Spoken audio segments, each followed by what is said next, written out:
అంతే కదండి. ఇప్పుడు యేసుక్రీస్తు వరకు నేరుగా వచ్చింది అపవాది. నేరుగా వచ్చి అపవాది యేసుక్రీస్తుతో మాట్లాడి యేసుక్రీస్తుని ఛాలెంజ్ చేసుకుంటా ఆయనకు వచనాలు రెఫరెన్సులు చూపించుకొని ఆయనను ఇబ్బంది పెట్టింది. ఎందుకు? యేసుక్రీస్తుడు మరి సామాన్యుడు కాదు. అపవాది ముందుకొచ్చి మాట్లాడిందంటే అపవాదితో డిస్కషన్ పెట్టుకోండి యేసుక్రీస్తు వారు చెప్పాడని. ఎందుకు? అన్ని తెలుసు కాబట్టి. ఇప్పుడు అదే విధంగా అపవాది నేరుగా మన దగ్గరికి వచ్చి, ఇదిగో నేనే అపవాదిని, ఇదిగో నేను చెప్పిన మాట మీరు వినండి, మీరు నన్ను నమ్ముకుంటే నరకానికి వచ్చేస్తారు, మీరు నన్ను ఫాలో అయితే మిమ్మల్ని నరకానికి తీసుకుపోతా అంటే మనం వింటామా? వినం. మరి ఎవరు చెప్తే మనం వింటాము చెప్పండి? ఎవరి మాట మనం వింటాము? అపవాదిగా నేరుగా వస్తే మనం వినము. ఎట్లొస్తే వింటాము?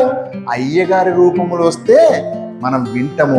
అయ్యగారు ఏం చెబితే అది మనకేంటిది? అయ్యగారు ఒక మాట చెప్పిండంటే దాన్ని మనం ఫాలో అవుతాం ఖచ్చితంగా. ఇప్పుడు అపవాదిగాడు ఎలా వచ్చినంట? వెలుగు దూత వేషం వేసుకున్నాడంట. వెలుగు దూత వేషం వేసుకొని ఇలా వచ్చి ఈరోజు సమాజానికి వాక్యం బోధిస్తున్నాడంట అండి.